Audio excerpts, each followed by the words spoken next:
श्वेत छतर सिर मुकुट विराजे, अरस कुरस पर सफेद गुमट है जहां परमेश्वर का डेरा।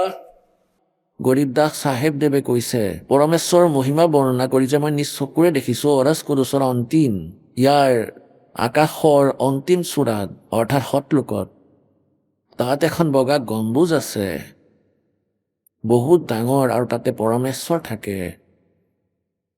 ঋগ্বেদ মণ্ডল নম্বৰ 9 সূক্ত নম্বৰ